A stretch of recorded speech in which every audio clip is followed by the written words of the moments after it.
আজ আমার বিয়ে। নিজেকে অনেক ভাগ্যবান মনে হচ্ছে, কারণ যার সাথে আমার বিয়ে হবে তার সাথে আমার প্রায় 1 বছর রিলেশন ছিল। আর আজ আমাদের ভালোবাসা পূর্ণতা পেতে চলেছে। ও, আপনাদের তো আমার পরিচয় দেওয়া হয় নাই। আমি আদনান সামি রাজ, মা বাবার একমাত্র ছেলে। আর আজ আমার বিয়ে। আমার যার সাথে বিয়ে হবে তার নাম ঈশা। আমরা একে অপরকে অনেক ভালোবাসি। কিছুক্ষণ পরে আমার বাবা আমার রুমে আসলো আর বলল, রাজ, তুই এখনো রেডি হওয়া বাদ দিয়ে বসে আছিস কেন? তাড়াতাড়ি রেডি হয়ে নে, সবাই তো অপেক্ষা করতেছে তোর জন্য। আব্বু তুমি যাও, আমি 2 মিনিটের মধ্যে আসছি। তারপর আব্বু চলে গেল আর আমি রেডি হওয়ার জন্য ওয়াশরুমে গেলাম। কিছুক্ষণ পর রেডি হয়ে নিচে নামলাম। তখন আমার আম্মু আমার কাছে এসে বলল, বাহ, আমার ছেলেকে তো অনেক হ্যান্ডসাম লাগছে। থ্যাংক ইউ আম্মু। হুম, হয়েছে, এখন যাও, সবাই গাড়িতে অপেক্ষা করছে। আম্মু এখন আসি। আম্মুর কাছ থেকে বিদায় নিয়ে আমি গাড়িতে গিয়ে বসলাম। আর তখন আমার বন্ধুরা আমাকে নানানভাবে জ্বালাতে লাগলো। কিছুক্ষণ পরে আমি আমার শ্বশুরবাড়ি এসে পৌঁছালাম। শ্বশুরবাড়ির সবাই আমাকে অনেক আদরেই বরণ করে নিল। আমিও আমার বন্ধুরা সবাই বসে আছি। তখন আমার আব্বু আমার কাছে এসে বলল, রাজ, একটু এদিকে আয়, তোর সাথে আমার কিছু কথা। জি আব্বু বলো। ঈশা অন্য ছেলের সাথে পালিয়েছে। এই কথা শোনার পর মনে হলো যেন কেউ সজোরে আমার বুকে আঘাত করলো। তাও আমি নিজেকে সামলে নিয়ে বললাম, কি বলছে এগুলা? ঈশা আমার সাথে এমন করতে পারে না। আমারও প্রথমে তাই মনে হয়েছিল, তারপর এটা দেখার পর বিশ্বাস করতে বাধ্য হলাম। আমি বাবার হাত থেকে চিঠিটা নিয়ে পড়তে শুরু করলাম। সেখানে লেখা ছিল, প্রিয় রাজ, পারলে আমায় ক্ষমা করে দিও। তোমার সাথে রিলেশন চলাকালীন আমি আরেকজনকে ভালোবেসে ফেলি, আর সে বাংলাদেশের সবচেয়ে বড় কোম্পানি আর কোম্পানির ম্যানেজার, আর তুমি শুধু একজন সাধারণ কর্মচারী। তাই আমি অনেক ভেবে এই সিদ্ধান্তই নিয়েছি যে আমি তোমার সাথে না, মেহেদির সাথেই বিয়ে করব। তাই আমাকে মাফ করে দিও। ইতি ঈশা। আমি ঈশা চিঠিটা পড়ে হাসলাম আর ভাবতে থাকলাম যে মানুষ টাকার জন্য কত কিছুই না করতে পারে। ঠিক তখন এশার বাবা এসে আমার বাবাকে বলল, দেখুন, আমার মেয়ে যা করেছে তার জন্য আমরা অনেক লজ্জিত। তাই বলছিলাম, যদি আমার ছোট মেয়ে নিশিকে আপনার ছেলের সাথে যদি বিয়ে দিতেন। আমার ছেলেকে কি আপনার খেলনা মনে হয় যে যার তার সাথে ওর বিয়ে দিব? তখন আমি আমার বাবাকে বললাম যে আমি এই বিয়ে করতে রাজি, তাই যত তাড়াতাড়ি সম্ভব বিয়ের ব্যবস্থা করতে। এর কিছুক্ষণ পরে আমাদের বিয়ে হয়ে যায় আর আমার নতুন বউ নিয়ে বাসায় চলে আসি। বাসায় আসার পর আমি সোজা ছাদে চলে যাই আর ভাবতে থাকি আমার জীবনটা কেমন করে হঠাৎ করে বদলে গেল। কি হওয়ার ছিল আর কি হলো। না, এরকম করে চলা যাবে না। কিছুক্ষণ পরে দেখি আমার বাবা আমার পাশে দাঁড়িয়ে আছে আর আমাকে উদ্দেশ্য করে বলল, দেখ রাজ, যা হওয়ার তা হয়েই গেছে, এখন আর কিছু করার নাই।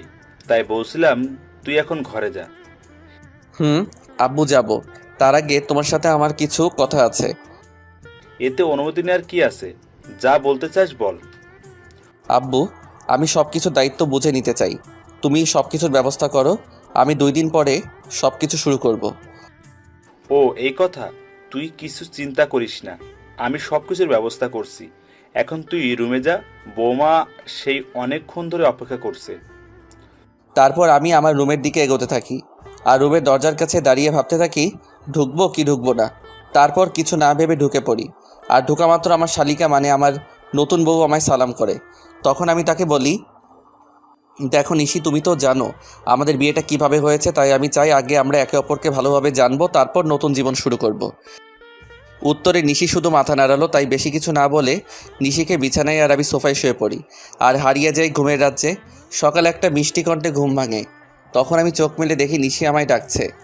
আমি ওর দিকে তাকিয়ে নিজের চোখ সরাতে পারছি না, কারণ নিশি মাত্র শাওয়ার নিয়ে বের হলো আর ভেজা চুলে নিশিকে অসাধারণ লাগছে। তখন আবার নিশির কথাই বাস্তবে ফিরি। তাই আমি নিশিকে জিজ্ঞাসা করলাম, কি হয়েছে, এত ডাকছো কেন? নিচে সবাই নাস্তা করার জন্য ডাকছে, আপনাকে আর আমাকে, তাই। ও, তুমি একটু ওয়েট করো, আমি ফ্রেশ হয়ে আসছি। তারপর আমি ফ্রেশ হওয়ার জন্য ওয়াশরুমে যাই। আর যখন বের হই তখন নিশিকে দেখে ক্রাশ খাই, কারণ আমি বের হয়ে দেখি নিশি একটা নীল শাড়ি পরে আছে, তার সাথে হালকা সাজ। এমনিতেই আমার নীল কালার অনেক প্রিয়। আমি ভালো করে লক্ষ্য করে দেখলাম যে নিশি ভালোভাবে শাড়ি পরতে পারে নাই, কোনো রকম শুধু পেঁচিয়ে রেখেছে। এটা দেখে আমি জোরে হেসে দিলাম। আর তখন নিশি আমার কাছে এসে বলল, এ কি আপনি পাগলের মতো হাসছেন কেন? কি আমি পাগল? নয়তো কি, পাগল না হলে কেউ এমন করে হাসে?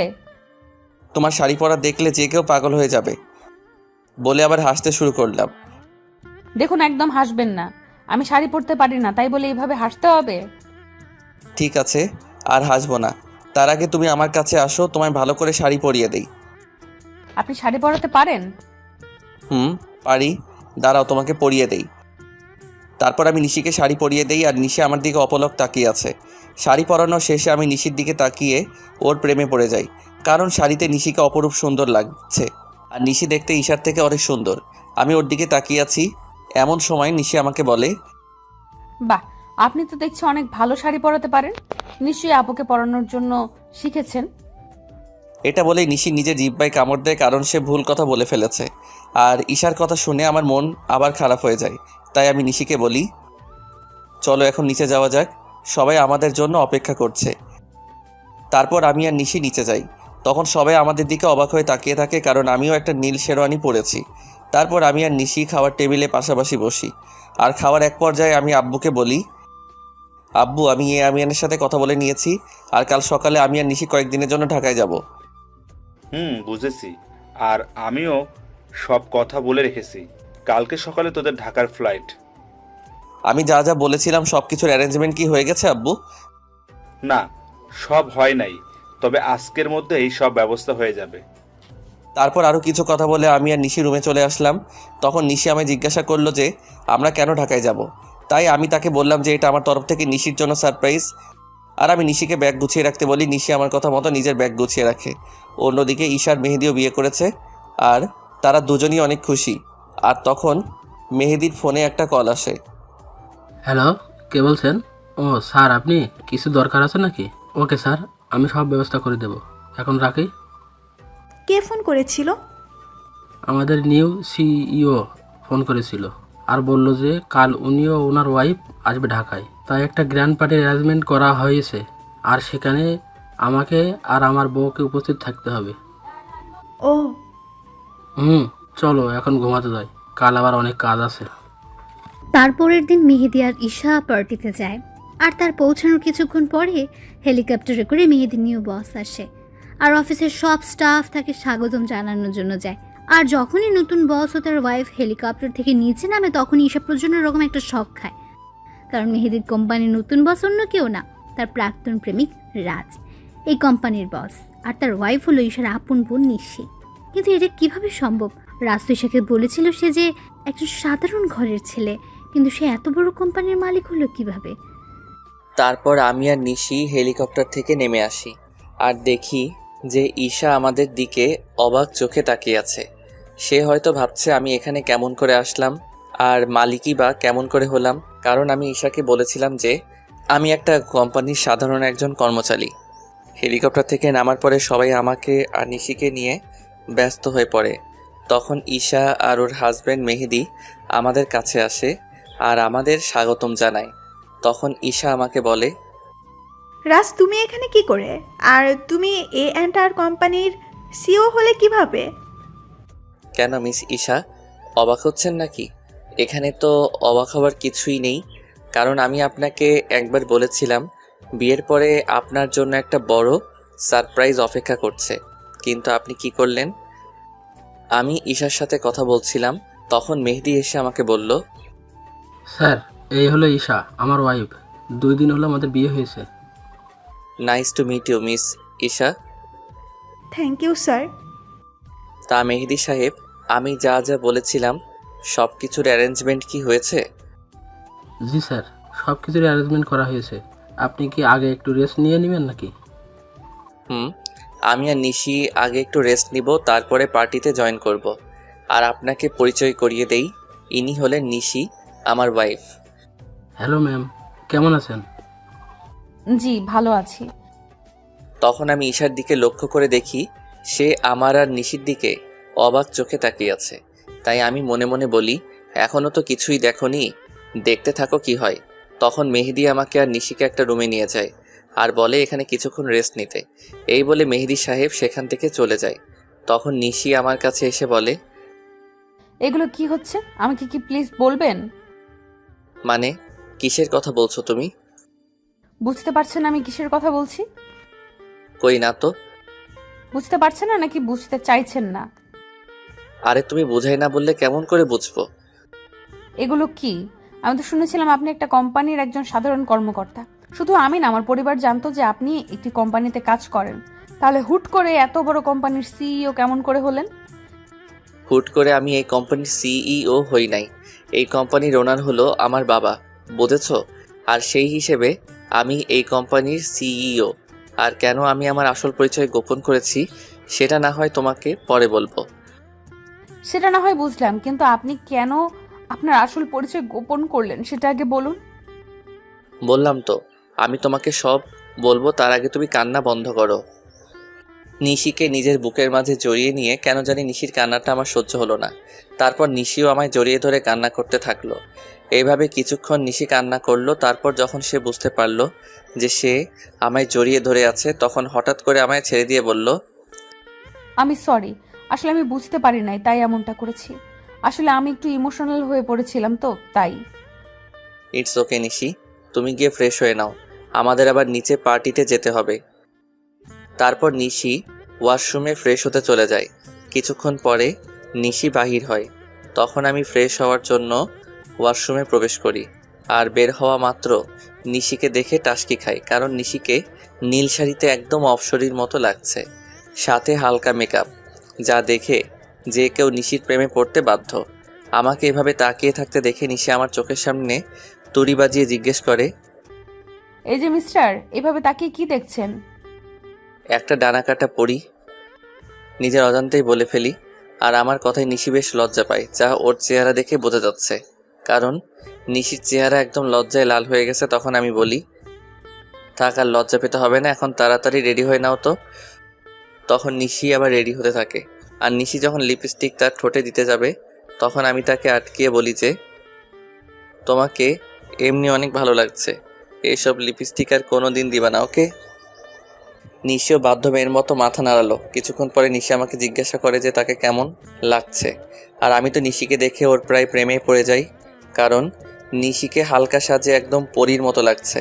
তাই আমি ওর কাছে গিয়ে বলি, সবই ঠিক আছে, শুধু একটা জিনিস ছাড়া। ও, আরে শুনবে তো কি জিনিস? না বললে শুনবো কেমন করে? তোমার গলায় কাজল দেওয়া হয়, তোমাকে কেউ যদি এইভাবে দেখে তাহলে সবার নজর লেগে যাবে তো, তাই না? তারপর আমি নিজের হাতে নিশির ঘাড়ে কাজল লাগিয়ে দেই। আর আমার ছোঁয়া পাওয়া মাত্র নিশি কিছুটা কেঁপে ওঠে। আর নিশির এত কাছে গিয়ে আমিও কেমন যেন একটা ঘোরের মধ্যে চলে গেছিলাম। আর নিশিও কিছুটা আমার মতোই হয়ে গেছিল। তখন আমি নিশির মুখটা উপরের দিকে তুলে আমার ঠোঁট ওর ঠোঁটের দিকে এগিয়ে নিয়ে যাই। আর যখনই আমি নিজের ঠোঁট নিশির ঠোঁটের সাথে মেলাবো, তখনই কেউ একজন রুমের মধ্যে প্রবেশ করে। এতে করে নিশি আমার থেকে কিছুটা দূরে চলে যায়। আর আমাদের দুজনেরই ঘোরটা কেটে যায়। তাই তখন দেখার চেষ্টা করি যে কে এসেছে, আর তখনই দেখি ঈশা দাঁড়িয়ে আছে। এতে করে আমার রাগটা বেড়ে যায়। তাই আমি ঈশাকে গিয়ে বলি, আপনার কি একটু সাধারণ বুদ্ধিটুকু কি নেই যে একটা সদ্য বিবাহিত দম্পতির রুমে কোনো পারমিশন ছাড়া প্রবেশ করেছেন? আসলে আমি তো জানতাম না ভেতরে কি হচ্ছিল, আর তোমার রুমে ঢুকতে তো আগে কখনো পারমিশন লাগেনি তাই। ও প্লিজ, আগে কি হয়েছে না হয়েছে I just don't care, but now I am married, so next time knock করার রুমে ঢুকবেন, আন্ডারস্ট্যান্ড? Yes, I understand. কথাটা মনে থাকে যেন। আর কি জন্য এসেছেন সেটা কি জানতে পারি? আমি তোমার কাছে ক্ষমা চাইতে এসেছি, প্লিজ আমাকে মাফ করে দাও। আপনি কিসের জন্য ক্ষমা চাইছেন মিস ঈশা, সেটা কি জানতে পারি? তোমার সাথে করা অন্যায়গুলোর জন্য আমি ক্ষমা চাচ্ছি। আমি কিছু বলতে যাব, তখনই নিশি এসে বলে, আপু তুই যা করেছিস তা কত বড় অন্যায় সেটা কি তুই জানিস? জানি। তাহলে কোন মুখে তুই মাফ চাস সেটা আমাকে বল। নিশি বোন আমার, তুই আমাকে ভুল বুঝিস না। আমি তো আমার ভুল বুঝতে পেরেছি, তাই তো আমি ক্ষমা চাইতে এসেছি। আপনি কোনো অন্যায় করেন নাই মিস ঈশা, অন্যায় তো করেছি আমি। আপনার মতো একজন প্রতারককে ভালোবেসেছিলাম, এটার চেয়ে বড় অন্যায় আর কি হতে পারে সেটা বলুন তো? আমি আরও কিছু বলতে যাব তার আগে আমার ফোনে একটা কল আসে। আমি কলটা রিসিভ করে নিশিকে বলি যে তাড়াতাড়ি রেডি হয়ে নিতে। আর ফোনটা করেছিল মেহেদি, মানে ঈশার হাজবেন্ড। তারপর আমি ঈশাকে আমার রুম থেকে চলে যাওয়ার জন্য বলি। কিছুক্ষণ পর নিশি বের হয়ে আসে, আর আমি তো নিশিকে দেখে রীতিমতো টাসকে খেয়ে যাই, কারণ নেভি ব্লু শাড়িতে নিশি অসাধারণ লাগছে, তার সাথে হালকা মেকআপও করেছে। আমাকে এভাবে তাকিয়ে থাকতে দেখে নিশি আমাকে বলে, এই যে মিস্টার রাজ, এখানে দাঁড়িয়ে থাকবেন নাকি নিচেও যাবেন? যাব। আর তোমাকে কিন্তু অনেক কিউট লাগছে মিসেস রাজ। আমার মুখে মিসেস রাজ ডাক শুনে নিশি অনেক খুশি হয়, যা ওর মুখ দেখে বোঝা যাচ্ছিল। তখন আমি আবার নিশিকে বললাম, কি হলো, নিচে যাবে না নাকি? তারপর আমি আর নিশি দুজনে একসাথে নিচে যাই, আর সেখানে থাকা সবাই আমাদের স্বাগত জানায়। তারপর আমি নিশিকে একে একে সবার সাথে পরিচয় করিয়ে দেই, আর সবাই নিশিকে অনেক পছন্দ করে আর অনেক তারিফও করে। এগুলো দেখে ঈশা অনেকটা জেলাস ফিল করে, কারণ এগুলা ঈশা পাওয়ার কথা ছিল, কিন্তু তার লোভের কারণে সে সব কিছু হারিয়েছে। পার্টি শেষ হওয়ার পরে আমি আর নিশি নিজেদের রুমে চলে আসি, আর রুমে আসার পরে নিশি আমাকে বলে, আপনাকে একটা কথা জিজ্ঞেস করার ছিল, যদি কিছু মনে না করেন তাহলে করব। বলো, তোমার কি বলার আছে? আপনার আর আপুর পরিচয় হলো কিভাবে, এটাই জানতে চাচ্ছিলাম। যদি না বলতে চান তাহলে থাক, বলা লাগবে না। বুঝলাম, তাহলে শুনো। তারপর আমি বলতে শুরু করলাম, আমি তখন সবেমাত্র লেখাপড়া শেষ করে দেশে ফিরেছি। তো একদিন আমিও আমার বন্ধুরা মিলে প্ল্যান করলাম কোথাও ঘুরতে যাব, কিন্তু সেটা দেশের ভিতরেই। তাই সবাই মিলে ঠিক করলাম যে সিলেটে যাব। তো সবাই মিলে বেরিয়ে পড়লাম সিলেটের উদ্দেশ্যে। সব ফ্রেন্ড একসাথে যাব, তাই বাসে করে যাচ্ছিলাম, কিন্তু বাসে উঠে বাধে এক বিপত্তি। আমার সব ফ্রেন্ডের সিট এক জায়গায় পড়েছিল, আর আমার সিট পড়েছিল এক মেয়ের সাথে। তাই কিছু করার না থাকায় বাধ্য হয়ে সিটে বসে পড়ি। কিছুক্ষণ পরে যখন মেয়েটি আসে, আমি তার দিকে তাকিয়ে রীতিমতো টাসকি খাই, কারণ এত সুন্দরী মেয়ে আমি এর আগে কখনো দেখি নাই। মেয়েটির পরনে ছিল একটা নেভি ব্লু লং 3 পিস, তার সাথে ম্যাচিং জুয়েলারি, সাথে হালকা সাজ। দেখে মনে হচ্ছিল জান্নাতের অপ্সরী। আমি তার দিকে এক ধ্যানে তাকিয়েছিলাম।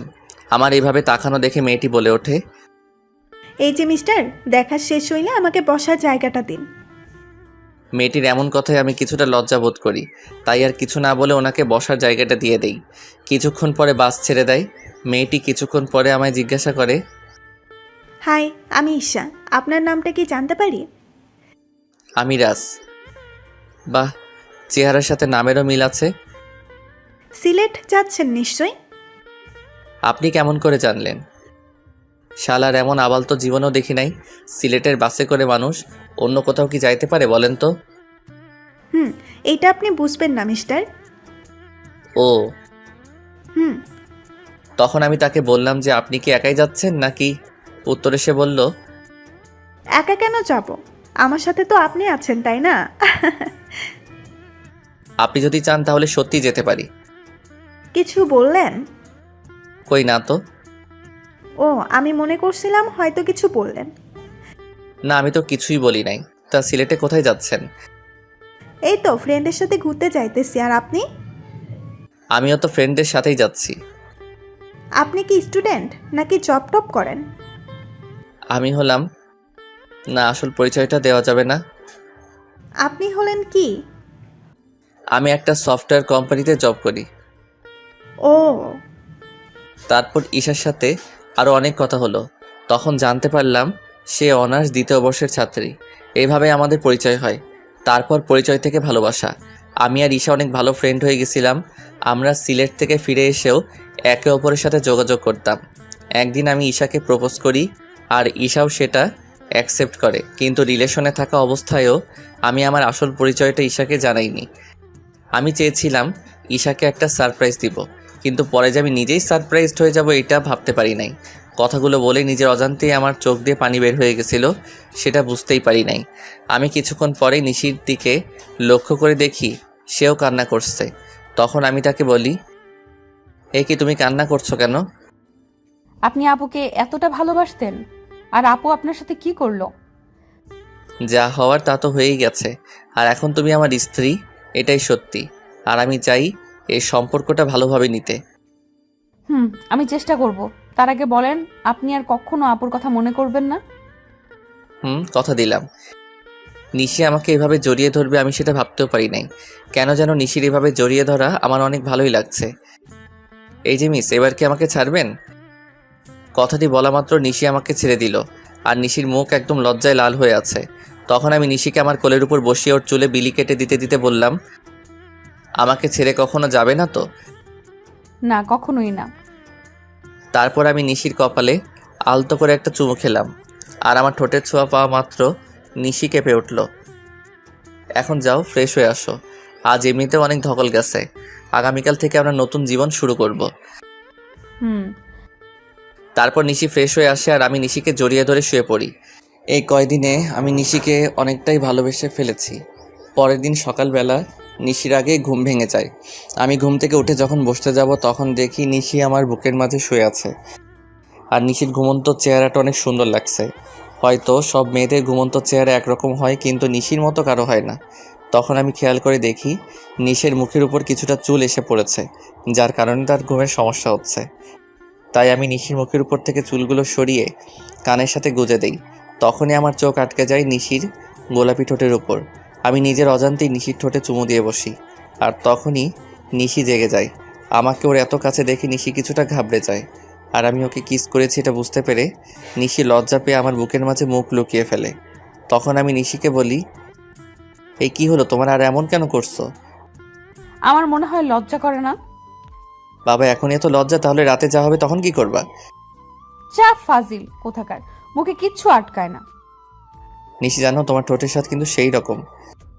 যা দুষ্টু। এই বলে ওয়াশরুমে পালালো। আর আমি বসে বসে ভাবতে লাগলাম, পাগলিটা এই কয়দিনে আমাকে অনেক ভালোবেসে ফেলেছে, আর আমিও ওকে অনেক ভালোবেসে ফেলেছি। কিছুক্ষণ পরে নিশি ওয়াশরুম থেকে বাহির হলো, আর আমি ফ্রেশ হতে চলে গেলাম। আমি ফ্রেশ হয়ে এসে দেখি নিশি চুল মুছছে। তখন আমি নিশিকে পেছন থেকে জড়িয়ে ধরি, আর নিশির চুলের মধ্যে নাক ডুবিয়ে দিই। এতে নিশি কিছুটা কেঁপে ওঠে। আমি নিশির চুলের গন্ধে কোথায় যেন হারিয়ে গিয়েছিলাম। নিশির ডাকে আবার ঘোর ভাঙলো।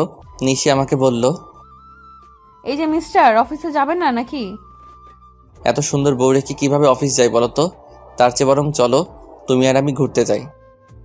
সত্যি বলছেন? না, মিথ্যা বলছি। আমার কথা শুনে নিশির হাসি মাখা মুখ নিমিষে গায়েব হয়ে গেল। তখন আমি বললাম, থাকার ঢং করতে হবে না, তাড়াতাড়ি গিয়ে রেডি হয়ে আসুন। আপনি অনেক কিউট। বলে আমাকে কিস করে এক দৌড়ে পালালো। আমি তখন মনে মনে বললাম, পাগলি একটা। কিছুক্ষণ পরে নিশি নেভি ব্লু শাড়ি পরে বের হলো, আর সাথে হালকা সাজ। এতে নিশিকে আরও বেশি সুন্দরী লাগছিল। তারপর নিশি আমার কাছে এসে বলে, চলুন, আমি রেডি।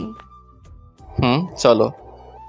তারপর আমি ম্যানেজারকে ফোন দিয়ে আসতে বলি। ম্যানেজার মানে ঈশার হাজব্যান্ড। কিছুক্ষণ পরে ঈশাও তার হাজব্যান্ড আসে, আর আমাকে বলে, স্যার, আপনি যা যা বলেছিলেন সব রেডি। ধন্যবাদ মেহেদি সাহেব। আরে, এতে ধন্যবাদ দেওয়ার কি আছে? মেহেদি সাহেব, আমি আপনাকে একটা জিনিস আনতে বলেছিলাম, সেটা কি এনেছেন? হ্যাঁ স্যার, এনেছি, এই নিন। আমার দিকে একটা প্যাকেট এগিয়ে দিয়ে তখন আমি নিশিকে ডাকি আর জিজ্ঞাসা করি, এটা কেমন হয়েছে? আপনাদের তো বলতেই ভুলে গিয়েছি, ওই প্যাকেটের মধ্যে একটা নেকলেস ছিল, যেটা আমি নিশির জন্য আনতে বলেছিলাম। Wow, it's so gorgeous. এবার পড়ুন দেখি। এটা আমার জন্য। এবার পড়ুন তো। না, আমাকে পরিয়ে দিন। তো কি আর করার, সবার সামনে আমি নিশিকে নেকলেসটা পরিয়ে দিলাম। পরানোর পর ঈশার দিকে তাকিয়ে দেখি সে কেমন করে যেন তাকিয়ে আছে নিশির দিকে। হয়তো সে এটা ভাবছে যে যা ওর পাওয়ার কথা ছিল সেটা তার ছোট বোন পাইতেছে। তারপর আমি আর নিশি ঘুরতে বাহির হলাম। সারাদিন ঘোরাঘুরি করে যখন নদীর ধারে গিয়ে বসলাম, তখন নিশি বলল যে সে ফুচকা খাবে। অনেক বোঝানোর পরেও কোনো লাভ হইল না, তাই তাকে ফুচকা খেতে নিয়ে গেলাম। আর আমি নিশির ফুচকা খাওয়া দেখে অবাক না হয়ে পারলাম না। মেয়েরা এত ফুচকা কীভাবে খেতে পারে সেটা আল্লাহই ভালো জানে। প্রায় অনেক রাত হয়ে যায় বাসায় ফিরতে। তারপর বাসায় ফিরে আমি ওয়াশরুমে চলে যাই ফ্রেশ হতে। আমি বের হওয়ার পরে নিশি ঢুকে। কিছুক্ষণ পরে নিশি বাহির হয়। তখন আমি নিশিকে গিয়ে পেছন থেকে জড়িয়ে ধরি আর বলি, সকালে কি বলেছিলাম মনে আছে? নিশি উত্তরে শুধু মাথা নাড়ালো। তাহলে শুরু করা যাক। আমি কি নিষেধ করেছি নাকি? আমি নিশির সাই পেয়ে ওকে কোলে তুলে নেই আর বিছানায় গিয়ে রাখি। তারপর আমি নিশির গলায় আস্তে করে কয়েকটা কিস করি। এতে নিশির নিঃশ্বাস আস্তে আস্তে ঘন হতে থাকে। তারপর আমরা দুজন হারিয়ে যাই ভালোবাসার অতলে। আর কিছু কমনার লজ্জা লাগে। পরের দিন সকালে নিশির ডাকে আমার ঘুম ভাঙে। নিশি মাত্র গোসল করে এসেছে আর ওকে দেখতেও অসাধারণ লাগছে। তাই আমি নিশিকে একটানে আমার বুকের উপর নিয়ে আসি। তখন নিশি বলে, সারা রাত দুষ্টুমি করেও হয় নাই, এখন আবার শুরু করেছেন? তাড়াতাড়ি রেডি হয়ে অফিস যান। ওকে বাবা, আমি যাইতেছি, তার আগে একটা কিস দাও। একটা দিলে যাবেন। যাব। তারপর নিশি আমাকে একটা কিস দেয় আর আমিও উঠে ফ্রেশ হয়ে অফিসে চলে যাই। কিছুদিন পরে আমি আর নিশি আমাদের বাসায় চলে আসি আর সেখান থেকে অফিস শুরু করি। খুনসুটি ভালোবাসায় আমাদের দিন খুব ভালোই চলছিল। দেখতে দেখতে আমার আর নিশির বিয়ের 3 মাস পার হয়ে গেছে। আর এই 3টা মাসের মধ্যে নিশি একদিনও আমার বুকে মাথা না দিয়ে ঘুমায় না। এই 3 মাসে আমরা দুজন দুজনকে অনেক বেশি ভালোবেসে ফেলি। সকালে আমি অফিসের জন্য রেডি হচ্ছিলাম, তখন নিশি এসে আমাকে পেছন থেকে জড়িয়ে ধরে আর বলে, আজ অফিস থেকে একটু তাড়াতাড়ি আসবেন কেমন? আজ আপনার জন্য একটা সারপ্রাইজ আছে। কি সারপ্রাইজ গো বউ? এখন বলা যাবে না, আগে অফিস থেকে ফিরুন, তারপর বলবো। ওকে, এবার আমার কাছে আসো তো, তোমায় একটু আদর করে নেই। সব সময় দুষ্টুমি, তাই না? না গো বউ, তুমি জানো না, তোমায় আদর না করে গেলে আমার দিন ভালো যায় না। তাই এখন আর কোনো কথা না বলে আমার কাছে আসো। তারপর নিশি আমার কাছে আসলো আর আমি নিশির ঠোঁটজোড়া আমার দখলে নিয়ে নিলাম। প্রায় 5 মিনিট পরে ছাড়লাম। তারপর আমি নিশিকে বললাম, আমি এখন আসি। আপনি খুব স্বার্থপর। কেন গো, আমি আবার কি করলাম? আপনি তো ঠিকই আপনার ভাগের আদরটা নিলেন আর আমার পাওনাটা না দিয়েই চলে যাচ্ছে। ও কি বোঝাতে চাইছে সেটা আমি বুঝতে পেরে আমি নিশিকে আমার কাছে ডাকি, কিন্তু সে আসবে না। মহারানী বলে, নিশি বাবু আমার কাছে আসো। আমি কোনো বাবু নই, আর নিশি রাগ করেছে, তাই কারোর সাথে কথা বলবে না। ও তাই? দেখি এবার নিশি কেমন করে রাগ করে থাকে। এই বলে নিশিকে আমার কাছে নিয়ে এসে ওর কপালে একটা ভালোবাসার পরশ এঁকে দেই আর নিশি আমাকে শক্ত করে জড়িয়ে ধরে। নিশি শোনা, এবার ছাড়ো, আমার তো অফিসে লেট হয়ে যাচ্ছে। আর একটু থাকি না। না বাবু, আবার পরে থেকো, আমি এখন অফিসে যাব যে। ওকে, সাবধানে যাবেন কিন্তু। যথাজ্ঞা মহারানী। যাও বৎস। বলেই হাসতে শুরু করলো। উফ, এই হাসিটার জন্য আমি সব করতে পারি। এই যে মিস্টার, এবার যান। বাই। তারপর আমি অফিসে চলে আসি, কিন্তু অফিসেও মন বসছে না। তাই নিশিকে ফোন দিলাম। অপরদিকে নিশি ভাবছে, আজ যখন ও জানতে পারবে যে ও বাবা হতে চলেছে, তখন কতই না খুশি হবে। আমার যে আর অপেক্ষা সহ্য হচ্ছে না, মন চাইছে ওকে এক্ষুনি গিয়ে বলে আসি। নিশি এগুলো ভাবছিল, এমন সময় ওর ফোনটা বেজে ওঠে আর নিশি ফোনের স্ক্রিনে তাকিয়ে দেখে আমি ফোন দিয়েছি। তাই সে তাড়াতাড়ি ফোনটা রিসিভ করে আর বলে, কি হলো বর, এত জলদি আমার কথা মনে পড়ে গেল? গো বউ, তোমার কথা তো সব সময় মনে পড়ে, কিন্তু কি করব বলো? কিছুই করতে হবে না, আপনি শুধু আজ তাড়াতাড়ি বাসায় আসবেন, তাহলেই হবে। আর এখন কাজ করেন তো। ওকে আমার সুইট বউ, এখন রাখি। ওকে মিস্টার বর, বাই। নিশির সাথে কথা বলার পর আমি কিছু জরুরি কাজ সেরে ফেলি আর দেখতে দেখতে বিকাল হয়ে যায়। তাই আমি বাসায় যাওয়ার জন্য রেডি হয়ে নিই। আর তখনই অফিসের পিয়ন এসে আমাকে একটা পার্সেল দিয়ে যায় আর ওই পার্সেলটি খোলার পর আমার পায়ের তল থেকে মাটি সরে যায়। পার্সেলটিতে অনেকগুলো ছবি ছিল আর সবগুলো ছবি নিশি আর একটা ছেলের। ছবিতে নিশি ছেলেটার সাথে অনেক ঘনিষ্ঠ অবস্থায় আছে, যা দেখার পরে আমার চোখ দিয়ে অবাধ ধারায় পানি পড়ছে। শেষে কিনা নিশিও আমায় ধোকা দিল। আমি আর কিছু ভাবতে পারছিলাম না। তখনই নিশির ফোন আসে। অনিচ্ছা থাকা সত্ত্বেও আমি ফোনটা রিসিভ করি আর তখনই নিশি বলতে শুরু করলো, আপনি কখন বাসায় আসবেন? আজকে আপনার তাড়াতাড়ি আসার কথা, তাহলে এত লেট করছেন কেন? এখন আমি অনেক ব্যস্ত আছি, তাই আসতে লেট হবে। কিন্তু আপনি তো আমায় প্রমিস করেছিলেন যে আজ তাড়াতাড়ি বাসায় ফিরবেন। তুমি এত বেশি কথা বলছো কেন? বললাম না আমি ব্যস্ত আছি, তারপরও একই কথা বারবার বলে যাচ্ছ। অনেক রেগে আর জোরে কথাটা বললাম। এতে নিশি অনেকটাই ভয় পায়। অপর পাশ থেকে ফুপিয়ে কান্নার আওয়াজ আসছে। অন্য সময় হলে হয়তো আমি ওকে সান্ত্বনা দিতাম, কিন্তু এখন ওর কথা ভাবতেও আমার অসহ্য লাগছে। আচ্ছা ঠিক আছে, কিন্তু আরও কিছু বলতে যাবে তার আগে আমি ফোনটা কেটে দেই। ফোন রেখে আমি চেয়ারে বসে পড়ি আর তখনই আমার চোখ যায় ছবিগুলোর দিকে, কারণ ছবির অপর পাশে একটা নম্বর লেখা ছিল। তাই আমি ওই নম্বরে ফোন দেই আর ফোনটা রিসিভ করে একজন ছেলে। সে ফোনটি ধরে বলতে শুরু করে, আরে মিস্টার রাজ, এত তাড়াতাড়ি ফোন করলেন যে? কে আপনি? আর আমাকে কেমন করে চিনলেন? আমি কে সেটা না হয় দেখা করেই আপনাকে বলবো। আমি কোনো অচেনা লোকের সাথে দেখা করি না। আমি সেটা জানি মিস্টার রাজ, তাই তো বলছিলাম যদি ছবিগুলোর ব্যাপারে জানতে চান তাহলে আমার সাথে দেখা করুন। আমি কি করব বুঝতে পারছি না। আমাকে তো জানতেই হবে এই ছবির ছেলেটাকে, আর নিশির সাথেই বা তার কী সম্পর্ক। তাই আমি সেই লোকটির সাথে দেখা করার জন্য রাজি হয়ে যাই, আর সেই লোকটি আমাকে একটা ঠিকানা দেয়। তাই আমি দেরি না করে বেরিয়ে পড়ি, আর কিছুক্ষণের মধ্যে সেখানে পৌঁছে যাই। সেখানে পৌঁছানো মাত্র আমি লোকটিকে ফোন দিই, কিন্তু লোকটি ফোন ধরছে না। আমি বেশ কয়েকবার ফোন দিই, কিন্তু প্রতিবারই ব্যর্থ হই। আমি প্রায় ঘন্টাখানিক ধরে অপেক্ষা করছিলাম। তখন কেউ একজন বলে উঠল, অপেক্ষা করার জন্য ধন্যবাদ। আমি পিছনে তাকিয়ে দেখি লোকটি আর কেউ নয়, নিশির সাথে যার ছবি দেখেছিলাম এটিই সেই লোক। তবু আমি মাথা ঠান্ডা রাখার চেষ্টা করে বলি, আমাকে এখানে ডাকার কারণ কি, আর আপনি বা কে? আমি জাহিদ রহমান। আমি আর নিশি একে অপরকে অনেক ভালোবাসি, সেটা বলার জন্যই আপনাকে ডেকেছি। লোকটির কথা শুনে আমার মাথা গরম হয়ে গেল, তাই আমি রাগের মাথায় লোকটিকে মারতে শুরু করলাম। একসময় আমি একাই থেমে যাই আর তাকে বলি, আপনি যেটা বলছেন সেটা সত্যি? এটা আমি কিভাবে বিলিভ করব? সেজন্যই তো আমি আপনাকে ছবিগুলো পাঠিয়েছি, আর এখন বিলিভ করা আর না করা সেটা আপনার ব্যাপার। আমি কি বলবো কিছু ভেবে পাচ্ছিলাম না, কারণ ছবিতে নিশি আর সাজিদকেই দেখা যাচ্ছে। তাই আর কথা না বাড়িয়ে লোকটিকে বললাম, নিশি যদি আপনাকে ভালোবাসে তাহলে সে আমাকে কেন বিয়ে করলো? বিয়েটা কিভাবে হয়েছে সেটা আপনি নিশ্চয়ই জানেন রাজ। তাহলে নিশি কেন 3 মাস আমার সাথে থাকলো?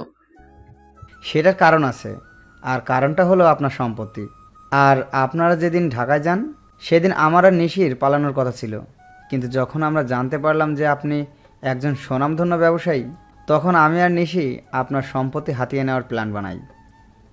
লোকটির কথা শুনে আমার কষ্টের মাত্রাটা আরও বেড়ে গেল, কারণ প্রথমে টাকার জন্য ঈশা আমার সাথে বেইমানি করলো, আর এখন আমি যাকে সবচেয়ে বেশি ভালোবাসি সেও আমার সাথে। না, আর কিছু ভাবতে পারছি না। তাই আমি হোটেল থেকে বের হয়ে আসি, আর আমার উকিলকে ফোন দিয়ে ডিভোর্স পেপার তৈরি করতে বলি। তাই মাত্র 1 ঘন্টার মধ্যে উকিলের কাছ থেকে ফিরতে ফিরতে প্রায় রাত 1টা বেজে যায়। তাই আমি বাসার কাউকে বিরক্ত না করে আমার কাছে যে চাবি ছিল সেটা দিয়ে দরজা খুলে ভিতরে যাই, আর ভিতরে গিয়ে দেখি নিশি বসে বসে ফুপিয়ে ফুপিয়ে কান্না করছে। যেখানে আমার কষ্ট হওয়ার কথা সেখানে আমার প্রচুর রাগ হচ্ছে। তখন আমি নিশির কাছে গিয়ে বলি, বাহ, অভিনয় তো খুব ভালোই করতে জানো দেখছি। আমার এরকম আচমকা কথা শুনে নিশি কিছুটা ভয় পেয়ে যায়। পরে সে নিজেকে সামনে নিয়ে বলে, মানে আপনি কি বলতে চাইছেন? আমি কি বলতে চাইছি সেটা বুঝতে পারছো না, নাকি বোঝার চেষ্টা করছো না? কি বলছেন এসব? আমি তো কিছুই বুঝতে পারছি না। Enough is enough Nishi, and don't touch me. Please Raj, tell me what's happened with you. Please tell me. আর কত অভিনয় করবে নিশি, আর কত? আমি অভিনয় করছি।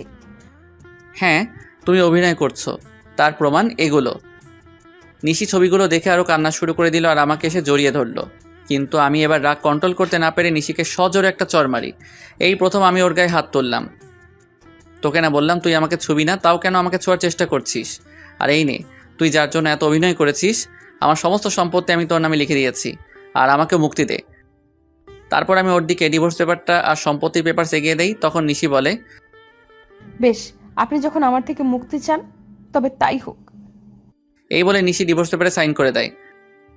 আর শুনুন মিস্টার রাজ, আপনার সম্পত্তির আমার কোনো প্রয়োজন নেই, তাই এগুলো আপনার সাথেই রাখুন। কথাগুলো বলে নিশি কান্না করতে করতে বাড়ি থেকে বের হয়ে গেল। আমার অনেক ইচ্ছা হচ্ছিল ওকে আটকাবার, কিন্তু সেই অধিকার আর আমার নেই। এখন নিশিকে ছাড়াই আমাকে থাকতে হবে। নিশি আমায় ছেড়ে গেছে প্রায় 1 বছর হলো। এই 1 বছরে এমন কোনো রাত নেই যে রাতে আমি নিশির জন্য চোখের জল ফেলি নাই, কিন্তু এই 1 বছরে আমি নিশির কোনো খোঁজ করি নাই। হয়তো রাগের বশে এই 1 বছরে আমি কারোর সাথে ভালো করে কথা বলি নাই। সারাদিন অফিসের কাজে নিজেকে ব্যস্ত রেখেছি, আর রাতে নিশির সাথে কাটানো মুহূর্তগুলো ভেবে কষ্ট পেয়েছি। প্রতিদিনের মতো আজ সকালে অফিস যাচ্ছিলাম, তখন আম্মু এসে আমায় বলল, বাবা রাজ, আর কতদিন নিজেকে এভাবে কষ্ট দিবি বল? যার জন্য এত কষ্ট পাচ্ছিস সে কি 1 বছরে একবারও তোর খবর নিয়েছে? আম্মু এত ঘুরিয়ে পেঁচিয়ে কথা না বলে কি বলতে চাও সেটা বলো তো। বলছিলাম কি, তুই একবার একটা বিয়ে করে নে, আর কত নিজেকে কষ্টের মাঝে রাখবি বল? আমি তোমায় আগেও বলেছি আর এখনও বলছি, আমি কোনো বিয়ে করতে পারবো না। তোকে বিয়ে করতেই হবে, তুই আর বিয়েতে অমত করবি না। কিন্তু আম্মু। আর কোনো কিন্তু নয়। আচ্ছা ঠিক আছে, তুমি যখন বলছো তখন তাই হোক, কিন্তু আমাকে এসবের মধ্যে টানবে না। আর বিয়েটা যাতে একদম সাধারণভাবে হয়। আসলে আমি আব্বু আম্মুর মুখের দিকে তাকিয়ে বিয়েতে রাজি হলাম, কারণ এই 1 বছর আম্মু অনেক কষ্ট পেয়েছে। আচ্ছা, তুই যা বলবি তাই হবে। ওকে, আমি এখন আসি। তারপর আমি অফিসে চলে আসি, কারণ আজ অফিসে নতুন পিএ নেওয়া হবে। তারপর আমি অফিসে চলে আসি। May I coming sir? Yes, coming. Sir, আপনার পিএর জন্য 3 জনকে সিলেক্ট করা হয়েছে, যদি আপনি একবার দেখে নিতেন। অবশ্যই দিন, আমি দেখতেছি। আমি ফাইলগুলো চেক করছিলাম, এমন সময় আমার চোখ আটকে গেল একটা ফাইলে। তাই আমি ম্যানেজারকে বললাম, ম্যানেজার সাহেব, এই মেয়েটিকে নিন, আর তার আগে কন্ট্যাক্ট পেপার সাইন করিয়ে নেবেন। Okay, I take leave now. Sure, you can. সেদিনকার মতো অফিসের সমস্ত কাজ শেষ করে বাসায় আসলাম, আর আসা মাত্র আম্মু বলল, আমি একটা মেয়ে পছন্দ করেছি, যদি তুই একবার দেখে নিতি। তার কোনো দরকার নেই, আর আমি বিয়েটা 1 মাস পরে করতে চাই। কিন্তু তুই। প্লিজ আম্মু, একটু বোঝার চেষ্টা করো। আচ্ছা ঠিক আছে। তারপর আমি আমার রুমে চলে আসলাম আর ফ্রেশ হয়ে ঘুমিয়ে পড়লাম। যদিও জানি ঘুম আসবে না, তবুও ঘুমানোর ব্যর্থ চেষ্টা করলাম, কারণ এখন রাতে আর ঘুম আসে না। যদিও আসে, তাও নিশির সাথে কাটানো মুহূর্তগুলো মনে হয় ভেঙে যায়। কোনোভাবে রাতটা পার করলাম। পরের দিন সকালে ঘুম থেকে উঠে ফ্রেশ হয়ে অফিসে চলে আসলাম। এসে দেখে আমার নিউ পিএ এখন অফিসে আসে নাই। তাই ম্যানেজারকে বলে আসলাম সে আসলেই আমার সাথে দেখা করতে বলতে। তারপর আমি আমার কেবিনে চলে গেলাম। কিছুক্ষণ পরে কেউ আমার কেবিনের দরজা নক করলো, তাই আমি পেছন ফিরে বললাম, may I come in sir? Yes, coming. আসলে স্যার, আমি আসার সময় জ্যামে আটকা পড়ে গিয়েছিলাম, তাই আসতে লেট হইল। কিন্তু স্যার, আর কোনো দিন লেট হবে না। তাই বুঝি? এবার ওর দিকে ফিরে তাকালাম, আর সে আমাকে দেখে ভূত দেখার মতো চমকে উঠল। মনে হয় সে আমাকে এখানে আশা করে নাই। আপনি এখানে? আমি। অন্য কারো থাকার কথা ছিল বুঝি মিস নিশি? আপনাদের তো বলাই হয়নি আমার পিএ হলো নিশি। এটা তো আপনার অফিস না, তাহলে এখানে কেমন করে আসলেন? আপনার বোধহয় কোথাও ভুল হচ্ছে, কারণ এই অফিসের ওনার আমি। হয়তো বা হতে পারেন, তবে আমি এই অফিসে জব করতে পারবো না। কথাগুলো বলেই নিশি চলে যাচ্ছিল, তাই আমি ওকে থামিয়ে বলি, excuse miss Nishi, without my permission আপনি যেতে পারবেন না। What the hell are you talking? আমি ঠিক কথাই বলছি। আর এইটা দেখুন, 2 বছরের আগে আপনি এই কোম্পানি ছাড়তে পারবেন না। আর যদিও ছাড়তে চান তাহলে আমার পারমিশন নিতে হবে, কিন্তু আমি এই মুহূর্তে আপনাকে পারমিশন দিচ্ছি না। সো আপনি এখন যেতে পারেন, প্রয়োজন পড়লে আমি আপনাকে ডেকে নিব। Okay sir. তারপর নিশি ওর কেবিনে চলে যায়। আমার আর ওর কেবিন প্রায় পাশাপাশি, তাই আমি ওকে দেখতে পারছিলাম।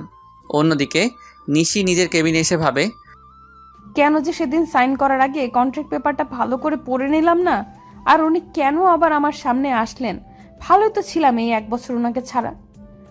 এমন সময় নিশির ফোনে কল আসে, আর ফোনটা ধরা মাত্র নিশি কিছুটা বিচলিত হয়ে যায়। ফোনের ওপাশ থেকে কেউ কিছু হয়তো বলল। আমি বসে আমার কাজ করছিলাম। এমন সময় নিশি আমার কেবিনে আসে আর বলে, স্যার, একটা কথা বলার ছিল। নিশির মুখে স্যার ডাক শুনে বুকের মধ্যে কেমন মোচড় দিয়ে উঠল। বলেন। আসলে স্যার, আজকে আমায় একটু তাড়াতাড়ি ছুটি দিবেন প্লিজ। কেন, ছুটি কি করবেন?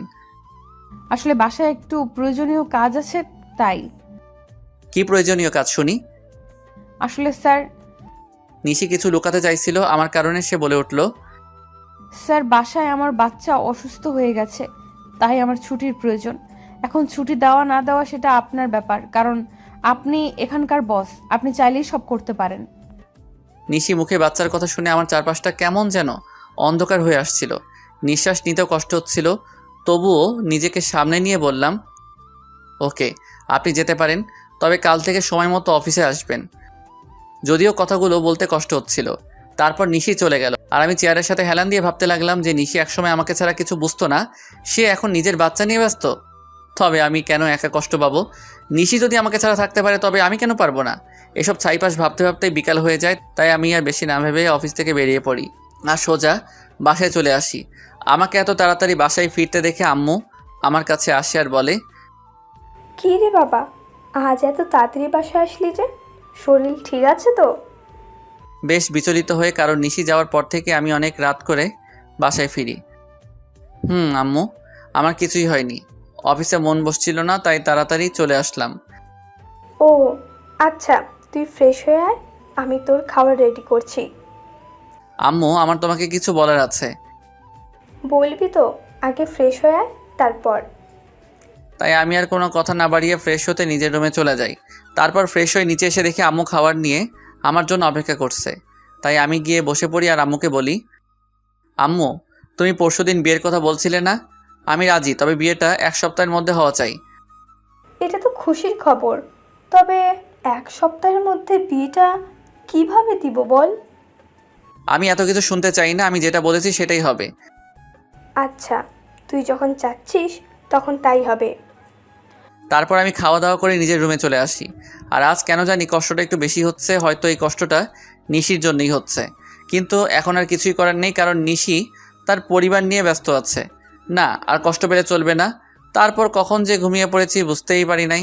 পরের দিন সকালে রেডি হয়ে খাবার টেবিলে বসেছিলাম, এমন সময় আম্মু এসে বলল, আমি মেয়ের বাবার সাথে কথা বলেছি, তারা বলল যে তাদের কোনো সমস্যা নেই, তবে তুই যদি একবার মেয়ের সাথে দেখা করে নিতি তাহলে। দেখো আম্মু, আমি তোমায় আগেও বলেছি যে এই বিয়েটা আমি শুধু তোমার কথাই করেছি, তাই আমাকে আর এর মধ্যে জড়িও না। আচ্ছা ঠিক আছে, তাহলে আজ থেকেই বিয়ের অ্যারেঞ্জমেন্ট শুরু করতে হবে, কারণ হাতে তো আর বেশি সময় নেই। তোমরা যা বোঝো তাই করো, আমি এখন অফিসে গেলাম।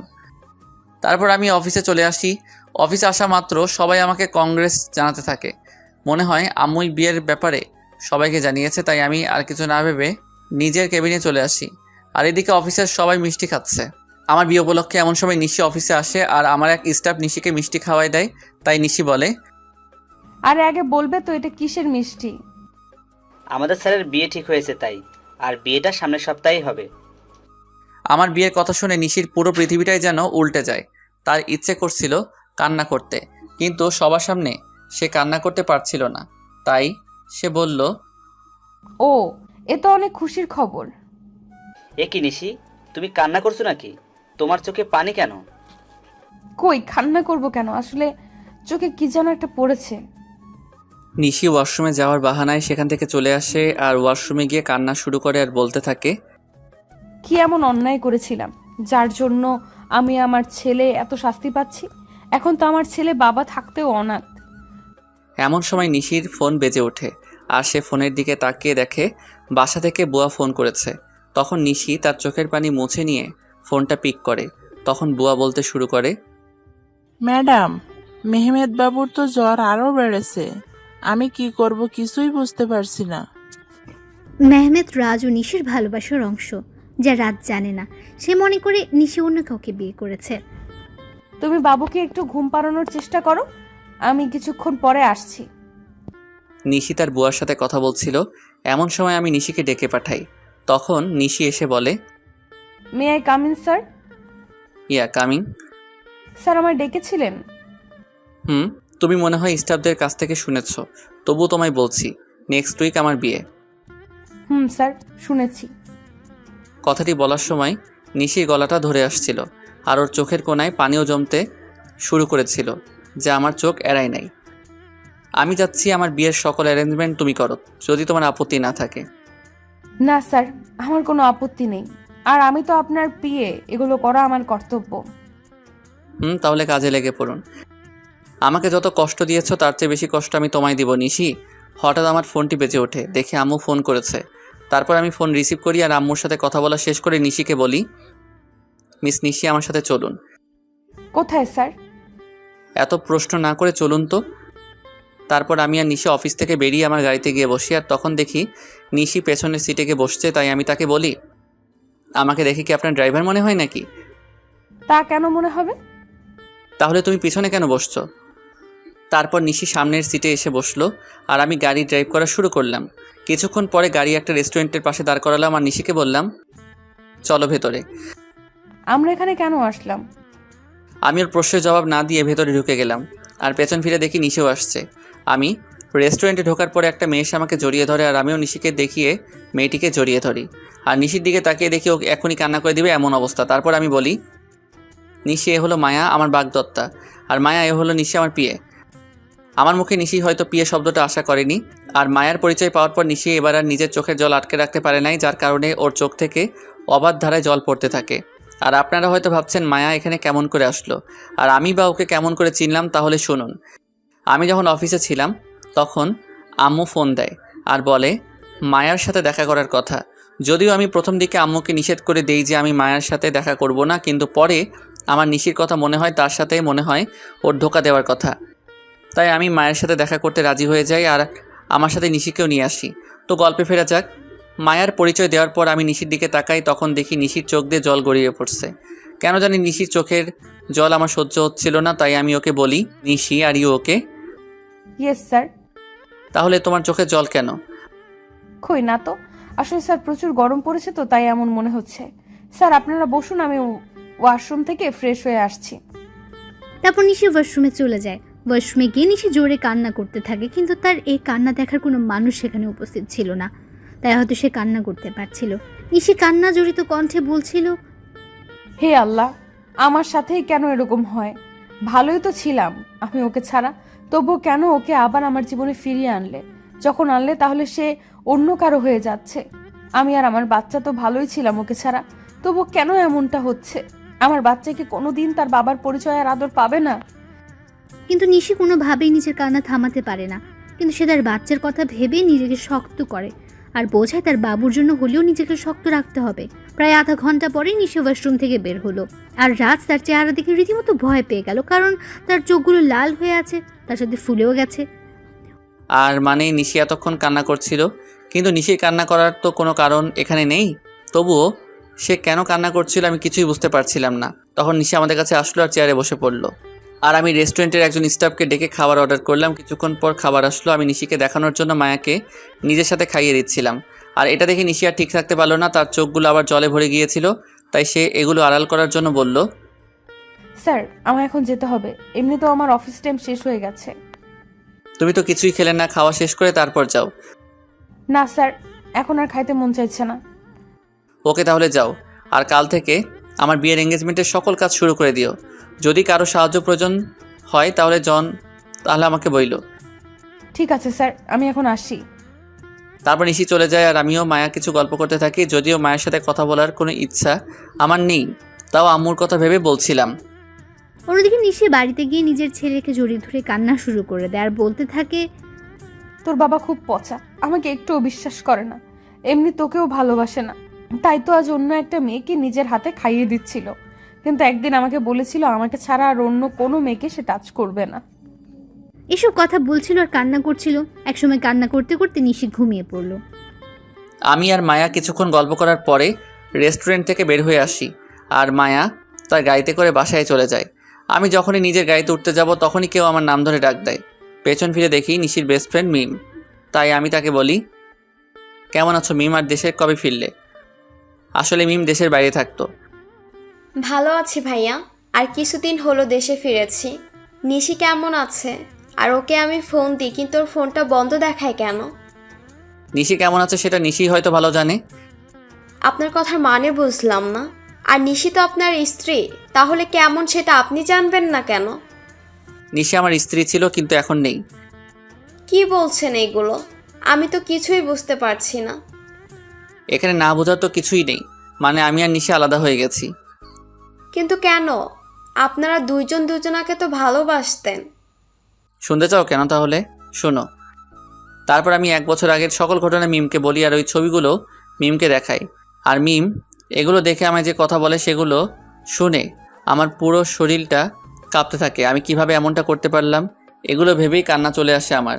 আর মিম আমায় যে কথাগুলি বলে তা হলো, আপনি কি জানেন ছেলেটা কে? ছেলেটার নাম সাজিদ, এবং নিশি আর সাজিদ একে অপরকে ভালোবাসে।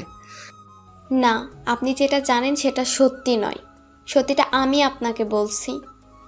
তারপর মিম আমাকে সাজিদের ব্যাপারে সব কথাগুলো বলল, যা শোনার পর নিজেকে বড় অপরাধী মনে হচ্ছিল।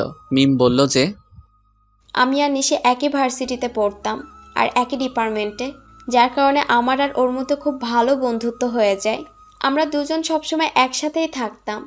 একদিন আমি আর নিশি ভার্সিটির ক্যাম্পাসে বসেছিলাম, তখন একটা ছেলে এসে নিশিকে প্রপোজ করে, কিন্তু নিশি তাকে না বলে দেয়। আমি এর কারণ জানতে চাইলে নিশি জবাবে বলে যে তার ভালোবাসা শুধু তার বরের জন্য। তাই আমি নিশিকে আর কিছু জিজ্ঞেস করি নাই। তারপর কি হলো? ওই ছেলেটির নামই ছিল সাজিদ। কিন্তু নিশি মানা করার পরেও সে নিশির পিছু ছাড়ে নাই, তাকে প্রতিদিন বিরক্ত করত, কিন্তু নিশি কিছুই বলতো না। আর একদিন সাজিদ এসে হঠাৎ নিশির হাত চেপে ধরে এবং সেদিন নিশি আর সহ্য করতে না পেরে পুরো কলেজের সামনে সাজিদকে চড় মারে। কিন্তু সাজিদ সেদিন যাওয়ার আগে বলেছিল যে সে নিশিকে সুখে থাকতে দেবে না, আর আজ দেখুন তার কথাই সত্যি হলো। আমি এখন কি করব কিছুই বুঝতেছিলাম না, কারণ আমার যে করার মতো কিছুই নেই। আমি যে নিশির সাথে বড় অন্যায় করেছি। মিম কান্না থামিয়ে আমাকে বলল, আপনি কি জানেন আপনি যখন নিশিকে তাড়িয়ে দেন তখন তার পেটে আপনার সন্তান ছিল? মানে কি বলছো তুমি? হ্যাঁ, আমি ঠিকই বলছি। আপনি যখন ওকে অপমান করে তাড়িয়ে দেন তখন সে আপনার সন্তানের মা হতে যাচ্ছিল।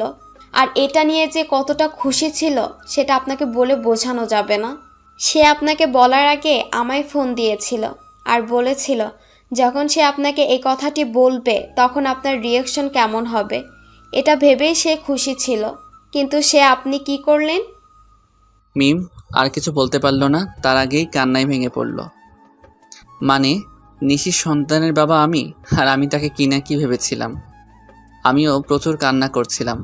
তখন মিম আমাকে বলল, এখন কান্না করে কি হবে? যা হওয়ার তা হয়ে গেছে, এখন আর এগুলো ভেবে কি করবেন?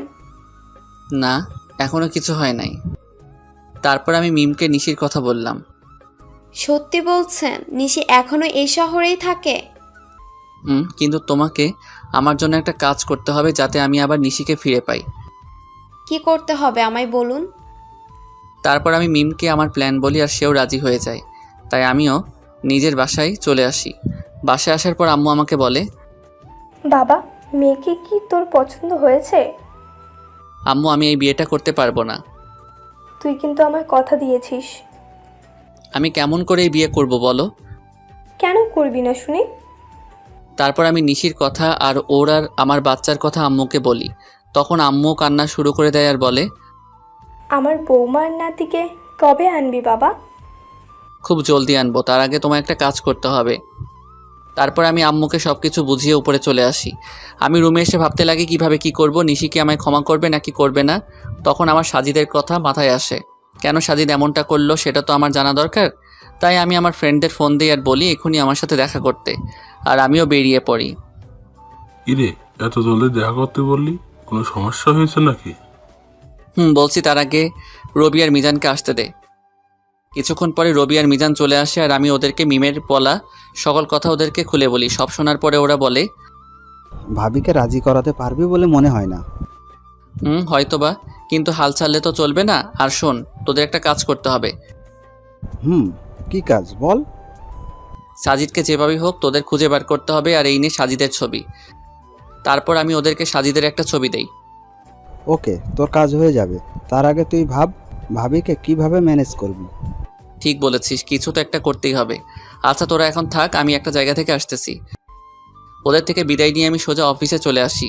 অবশ্য অফিসে আসার মূল উদ্দেশ্য হলো নিশির বাড়ির ঠিকানাটা নেওয়া, কারণ আমি ওর বাসার ঠিকানা জানি না। অফিসে আসার পরে আমি ম্যানেজারকে ফোন দিই আর অফিসে আসতে বলি। কিছুক্ষণ পরে ম্যানেজার অফিসে আসে আর বলে, স্যার, কোনো দরকারি কাজ আছে নাকি? না, তেমন কিছু দরকারি কাজ না, আমি শুধু নিশির বাসার ঠিকানা নেওয়ার জন্যই অফিসে এসেছি। ওকে স্যার, একটু ওয়েট করেন, আমি নিয়ে আসছি। তারপর ম্যানেজার আমাকে নিশির ঠিকানাটা দেয় আর আমি সেটা নিয়ে বেরিয়ে পড়ি। প্রায় আধা ঘন্টা ড্রাইভ করার পরে আমি নিশির বাসায় পৌঁছাই। দেন আমি ওর বাসায় কলিং বেলে চাপ দেই। কিছুক্ষণ পরে নিশি এসে দরজা খুলে দেয় আর আমি নিশিকে দেখেই হেসে ফেলি, কারণ সে সারা গায়ে ময়দা মেখে আছে। তখন নিশি বলে, এই আপনি পাগলের মতো হাসছেন কেন? আর এইখানেই বা কি করছেন? বারে, নিজের বউয়ের বাসায় আসতে আবার কারো পারমিশন লাগে নাকি? মানে কে আপনার বউ? আর এসব কি বলছেন? আমার সামনে যে দাঁড়িয়ে আছে সে আমার বউ, বুঝেছেন? আর দেখি সাইড দেন, আমি ভেতরে ঢুকবো।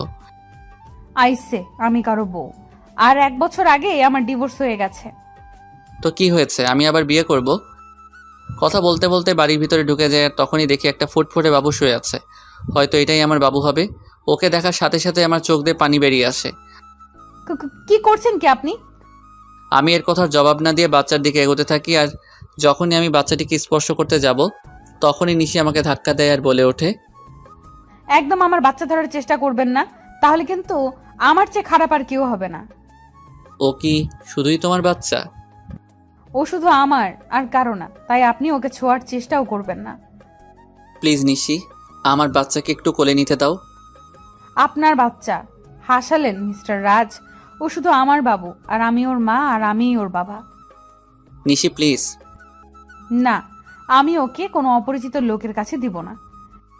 তুমি কাকে অপরিচিত বলছো নিশি? তুমি জানো না আমি ওর কে হই? না, জানি না, আর জানতেও চাই না। তাই ভালোই ভালোই বলছি, এখান থেকে চলে যান, নয়তো আমার থেকে খারাপ আর কেউ হবে না। তুমি মানো নাকি না মানো, আমি ওর বাবাই, আর এটাই সত্যি। বাবা, তাই না? এই বাবার অর্থটার মানে আপনি জানেন? যে নিজের স্ত্রীকে বিলিভ না করে অন্য লোকের কথা শুনে নিজের অন্তঃসত্ত্বা স্ত্রীকে বাড়ি থেকে বাইর করে দেয়, তার কোনো বাবা হওয়ার যোগ্যতা নেই। বুঝেছেন আপনি? নিশ্চয় আমি মানছি আমি ভুল করেছি, তাই বলে কি তুমি আমাকে আমার বাচ্চা থেকে আলাদা করে দেবে? আপনি আর একবারও ওকে নিজের বাচ্চা বলবেন না। এই 1 বছর আমি ওর বাবা মা দুটোই ছিলাম, আর ভবিষ্যতেও থাকতে পারবো। প্লিজ নিশি, আমাকে ক্ষমা করে দাও, এরকম ভুল আমি আর কোনোদিন করব না। এই বলে আমি ওকে নিজের বুকের মাঝে টেনে নেই।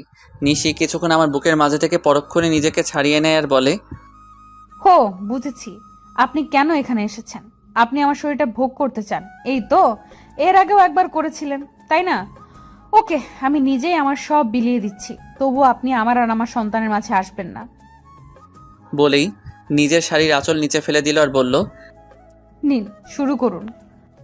আমি এবার নিজের রাগকে কন্ট্রোল করতে না পেরে নিশির গালে জোরে একটা চড় মারি আর বলি, তুমি এমনটা ভাবলে কি করে নিশি? তুমি আজ পর্যন্ত এই চিনলে? ঠিক আছে, তুমি যখন বলছো তবে আমি তোমাদের জীবন থেকে অনেক দূরে চলে যাব। তার আগে প্লিজ একবার আমার ছেলেকে আমার কোলে দাও। নিশি কিছুক্ষণ কি যেন একটা ভাবলো, তারপর বলল, শুধু একবার, তার বেশি নয়।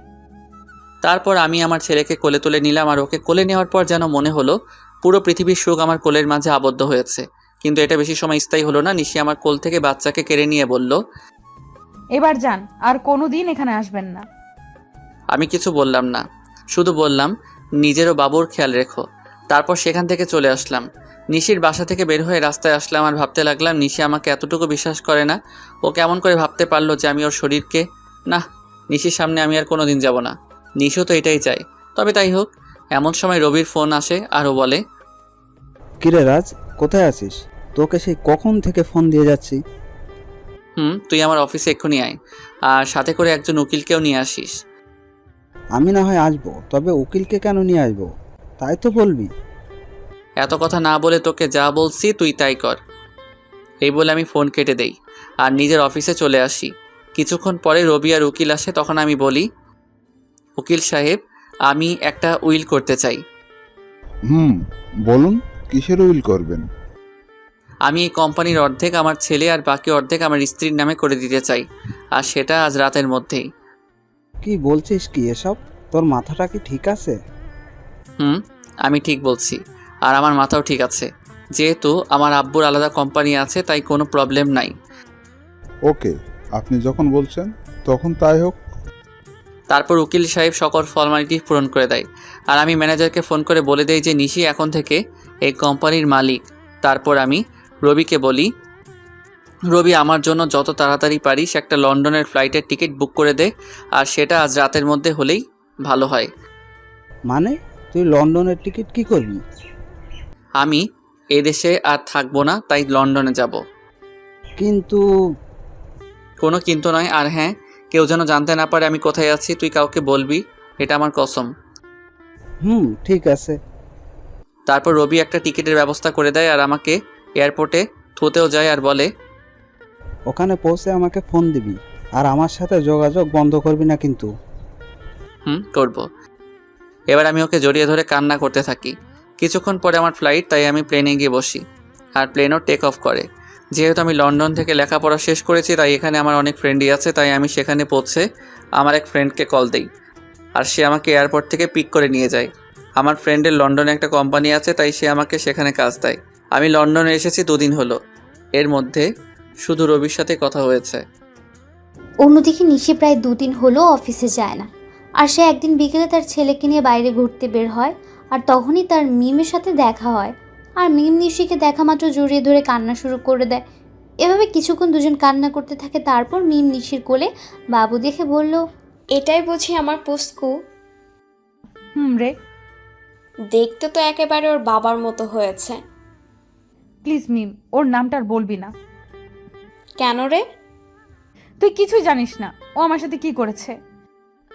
আমি সব জানি, রাজভাই আমাকে সব বলেছে। তারপর মিম নিশুকে সব সেদিনকার কথা খুলে বলল। সব কথা শুনে নিশিও কান্না শুরু করে দেয় আর বলে, আমি কিভাবে পারলাম ওর সাথে খারাপ ব্যবহার করতে? তাহলে কি সেদিন ও এই কথাটাই বলতে এসেছিল? তুই কি বলছিস? আমি কিছুই বুঝতে পারছি না। কাইন্ডলি একটু পরিষ্কার করে বলবি যে কার সাথে খারাপ ব্যবহার করেছিস? বলছি। তারপর নিশু সেদিন ঘটে যাওয়া ওর আর রাজের সকল ঘটনাগুলো বলে। সব কথা শোনার পরে মিম বলে, যা হওয়ার হয়ে গেছে, তুই কালকে গিয়ে রাজভাইয়ের কাছে মাপ চাইবি। ওকে আমায় মাফ করবে? অবশ্যই করবে। আর এখন বাড়িতে যা, কাল দেখা হচ্ছে। তারপর নিশি ও তার ছেলে বাড়িতে চলে আসে। বাড়িতে আসার পর থেকে নিশি অনেকটা খুশি, কারণ ভালোবাসার মানুষকে ফিরে পাওয়া। নিশি ভাবতে শুরু করে দিয়েছে কালকে কি হবে, কিন্তু নিশি হয়তো এটা জানে না যে কালকে তার জন্য কি অপেক্ষা করছে। পরের দিন সকালে নিশি একদম রাজের পছন্দ মতো সাজলো। নীল শাড়ি, নীল চুড়ি, হালকা মেকআপ, কিন্তু ঠোঁটে কোনো প্রকার লিপস্টিক দেয়নি, কারণ রাজ লিপস্টিক দেওয়া পছন্দ করে না। সাজগোজ শেষে নিশি নিজেকে নিজেই দেখে লজ্জা পাচ্ছে, কারণ আজ প্রায় 1 বছর পরে ও এরকমভাবে সাজলো। কিছুক্ষণ নিজেকে আয়নায় দেখার পরেই নিশি অফিসের উদ্দেশ্যে রওনা দেয়। অফিসে পৌঁছে নিশি অবাক হয়ে যায়, কারণ সবাই নিশিকে সালাম দিচ্ছে, কিন্তু এসব নিয়ে নিশির কোনো মাথা ব্যথা নেই। সে শুধু তার প্রিয় মানুষটির অপেক্ষা করতে লাগলো। নিশি অফিসে এসেছে প্রায় ঘন্টাখানেক হলো, কিন্তু এখনও রাজ আসেনি। তাই এবার নিশির বেশ চিন্তা হচ্ছে। তাই সে ম্যানেজারের কাছে যায় আর বলল, আচ্ছা, এখনো রাজ অফিসে আসে নাই কেন? রাজ স্যার তো গত 3 দিন ধরে অফিসে আসছে না ম্যাম। মানে অফিসে আসে না কেন? আর আপনি আমাকে ম্যাম কেন বলছেন? অফিসের বসকে ম্যাম বলবো না তো আর কি বলবো? কি বলছেন এসব? আর কে অফিসের বস? আপনি আমাদের অফিসের নতুন বস, আর এই অফিসটা আপনার ও আপনার ছেলের নামে রাজ স্যার লিখে দিয়ে গেছেন। মানে লিখে দিয়ে গেছে? কোথায় গেছে উনি? সেটা তো আমি জানি না, আর গত 3 দিন ধরে ওনার ফোনটাও বন্ধ দেখাচ্ছে। কি বলছেন এগুলো? ওনার ফোন বন্ধ দেখাচ্ছে মানে? আমি ঠিক বলছি। তারপর ম্যানেজার চলে গেল। ম্যানেজারের কথা শুনে নিশি ধপাস করে চেয়ারে বসে পড়লো আর ভাবতে লাগলো, তাহলে কে আবার রাজকে হারিয়ে ফেললো? না, এ হতে পারে না, রাজকে কিছুতেই হারাতে দেবে না সে। তারপর নিশি অফিস থেকে বের হয়ে গেল আর ওর বাসায় চলে গেল। বাসায় গিয়ে নিজের ছেলেকে নিয়ে রাজের বাসায় চলে আসলো। আর যেহেতু রাজের মা জানে যে নিশি আর রাজ একটা ছেলে আছে তাদের, তাই তিনি নিশিকে দেখা মাত্র কাছে টেনে নেন আর বললেন, কোথায় ছিলি মা এতদিন? আমাদের কথা কি একবারও মনে পড়েনি? মা, মনে তো অনেক পড়েছে, কিন্তু আসার অধিকারটা ছিল না। হয়েছে, আর বলতে হবে না। আর এটাই কি আমার দাদু ভাই? আম্মু। তারপর সবাই মেহমতকে নিয়ে ব্যস্ত হয়ে পড়লো। কিছুক্ষণ পর নিশি বলে, আম্মু, তোমার ছেলে কই গো? ও আমাকে অনেক জ্বালিয়েছে, আজ তার বদলা নেব। মানে রাজ তোর সাথে আসেনি? সে তো বলেছিল তোকে নিয়ে বাসায় আসবে, তাই আমি ওকে কোনো ফোন দিইনি। ও 3 দিন ধরে আমার সাথে দেখাই করে নাই, আর অফিসেও যায় নাই, তাই আমি মনে করলাম যে ও বাসায় আছে। এখন রাজের আম্মু কান্না করছে। তারা সবাই ভাবছে যে রাজ কোথায় গেল। অন্যদিকে রাজ লন্ডনে গিয়ে তার বন্ধুর বাসায় উঠেছে, আর আজ তার অফিসের প্রথম দিন, তাই সে অফিসের জন্য তৈরি হয়ে বের হবে। তারপর রাজ আর ইব্রাহিম, রাজের বন্ধু, অফিসের উদ্দেশ্যে রওনা দেয়। অফিসে পৌঁছে রাজ অবাক না হয়ে পারল না, কারণ আমাদের অফিসের বস হলো নীলা। সে আমাকে দেখা মাত্র আমায় এসে জড়িয়ে ধরে আর বলে, আরে রাজ, কেমন আছো তুমি? আলহামদুলিল্লাহ, ভালোই আছি। তুমি কেমন আছো? ভালো ছিলাম না, কিন্তু এখন থাকবো। মানে তুমি কি বললে বুঝতে পারলাম না। আমি বললাম যে আমিও ভালো আছি। তা আঙ্কেল আন্টি কেমন আছে? তারাও ভালোই আছে, যদিও আমি জানি না যে তারা কেমন আছে। তা কি মনে করে তোমাদের কোম্পানি ছেড়ে এখানে জয়েন করলে? এমনি গো, তেমন কিছু না। ওকে রাজ, তোমার সাথে পরে কথা হবে, এখন একটা মিটিং আছে তাই যেতে হবে। বাই। তারপর নীলা চলে গেল। এখন আপনারা হয়তো ভাবছেন নীলাকে আর আমি বা নীলাকে কেমন করে চিনি, তাই তো? তাহলে শুনুন, নীলা, আমি আর ইব্রাহিম একই সাথে পড়তাম, তাই আমি আর ওকে চিনি। আর আমি নীলাকে সবসময় নিজের বন্ধুই ভাবতাম, কিন্তু একদিন নীলা আমাকে এসে প্রপোজ করে, কিন্তু আমি এসব পছন্দ করতাম না, তাই আমি ওকে নিষেধ করে দেই। কিন্তু নীলা আমায় প্রতিদিন প্রপোজ করতে থাকে, তাই আমি তাকে বলি নেক্সট টাইম যদি সে আমায় প্রপোজ করে তাহলে আমি ওর সাথে আর বন্ধুত্ব রাখতে পারবো না। তাই সেদিনের পর থেকে নীলা আমায় আর প্রপোজ করে নাই। এর মধ্যে আমার লেখাপড়া শেষ হয়ে যায়। তারপর আমি দেশে ফিরে আসি, আর বাকিটুকু তো আপনারা জানেন। নীলা যাওয়ার পরে আমি ইব্রাহিমকে বলি, কি রে, এটা তো তোর কোম্পানি, তাহলে নীলা এখানকার বস কিভাবে? এটা আমার কোম্পানি, কিন্তু এর মালিক আমরা দুজন, আমি আর নীলা। তো তুই আমাকে আগে বলতে পারলি না যে এখানে নীলাও আছে?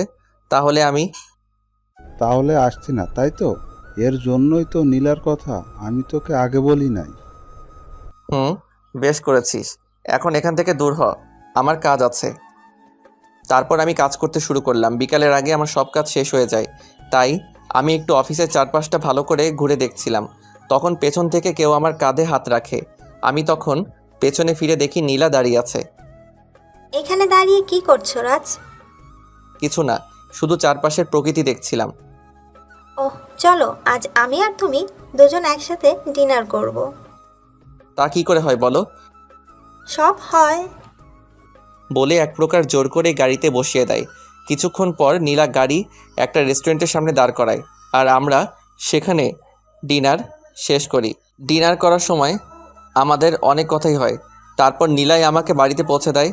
বাড়িতে আসার পরে আমি সোজা ওয়াশরুমে চলে যাই, আর কিছুক্ষণ পরে ফ্রেশ হয়ে বেরিয়ে আসি। আর তখনই আমার রবির কথা মনে হয়। আজ সারাদিন ওকে একবারও ফোন দেওয়া হয়নি, তাই আমি দেরি না করে ওকে ফোন দেই। কিন্তু ফোন দেওয়ার পর রবি যা বলে তা শোনার জন্য আমি মোটেও প্রস্তুত ছিলাম না। কেমন আছিস ভাই? এই তো ভালোই আছি, তুই কেমন আছিস? আমিও ভালো আছি। আমার বাড়ির সবাই কেমন আছে? কেউ ভালো নেই। তুই যাওয়ার পরে সবাই কেমন যেন হয়ে গেছে, আর আন্টি তোর জন্য প্রায় পাগল হয়ে গেছে। তুই ফিরে আয় ভাই। সময় হলে আমি ফিরে আসবো। আর নিশি আর আমার বাবু কেমন আছে রে? নিশি তো... রবি নিশির ব্যাপারে কিছু বলতে যাবে, তার আগে আমি বলি, বাদ দে নিশির কথা, তুই ভালো থাকিস আর আমার পরিবারকেও দেখে রাখিস। এই কথাগুলো বলেই আমি ফোন কেটে দেই। সে রাতে আমার আর ঘুম আসলো না। পরের দিন থেকে আমি আবার নতুন জীবন শুরু করার ব্যর্থ চেষ্টা করি। সকালে ফ্রেশ হয়ে ইব্রাহিমের সাথে অফিসে চলে যাই। আর অফিসে পৌঁছে নীলা বলে, রাজ কেমন আছো? এই তো ভালো, তুমি কেমন আছো নীলা? আমিও ভালো আছি। কাজের চাপ বেশি দেয়নি তো তোমায়? আরে না, এতটুকু কাজ করার অভ্যাস আমার আছে। ও আচ্ছা, তোমার কাজ শেষ হলে আমি আর তুমি এক জায়গায় যাব, কেমন? সেটা না হয় যাবো, কিন্তু যাবেটা কোথায়? সেটা গেলেই দেখতে পারবে। আমিও আর বেশি না ভেবে কাজে মন দিলাম। আর কাজ করতে করতে কখন বিকেল হয়ে গেছে জানতেই পারি নাই। তখন হঠাৎ নীলা এসে বলল, কি গো, তোমার হলো? আর একটু আছে, তুমি দাঁড়াও। আমি আর দাঁড়াতে পারছি না, তুমি আমার সাথে চলো, আমি এই কাজটা অন্য কাউকে দিয়ে করাচ্ছি। বলে নীলা আমার কাজটা একজনকে দিয়ে আমাকে জোর করে বাইরে নিয়ে আসে। আমাকে বাইরে নিয়ে আসার পর নীলা বলে, তুমি গাড়িতে বসো, আমি আসছি। তারপর নীলা আবার অফিসের মধ্যে চলে যায়, আর আমি গাড়িতে উঠে বসি। কিছুক্ষণ পরে নীলা বের হয়ে আসে আর গাড়িতে উঠে গাড়ি ড্রাইভ করে। কিছুক্ষণ ড্রাইভ করার পরে আমরা একটা বড় বাড়ির সামনে এসে দাঁড়াই, আর নীলা বলে, রাত চলো। এটা আমায় কোথায় নিয়ে এলে? ভেতরে গেলেই দেখতে পারবে। তারপর আমি নীলার পিছু পিছু ভেতরে যাই। আর ভেতরে গিয়ে আমি অবাক হয়ে যাই, কারণ ভেতরে নীলার বাবা মা বসা ছিল। তার মানে এটা নীলাদের বাড়ি। তখন আমি বললাম, কেমন আছেন আঙ্কেল? কেমন আছেন আন্টি? ভালো বাবা, তুমি কেমন আছো? জি আন্টি, আমিও ভালো আছি। তারপর আরও অনেক কথা বললাম, আর খাওয়া দাওয়াও এখানেই করলাম। নীলা রাতে আমাকে ইব্রাহিমের বাসায় ধুয়ে যায়, তাই আমিও ফ্রেশ হয়ে ঘুমিয়ে পড়ি। এভাবেই 5টা বছর পার হয়ে যায়। আর এই 5 বছরে নিশির জন্য আমার ভালোবাসায় এতটুকু কমে নাই, বরং বেড়েছে। তো প্রতিদিনের মতো আজও অফিসে গেলাম। আর অফিসে পৌঁছানোর পর নীলা আমার কাছে এসে বলল, শোনো রাজ, আমরা আগামীকাল বাংলাদেশে যাব।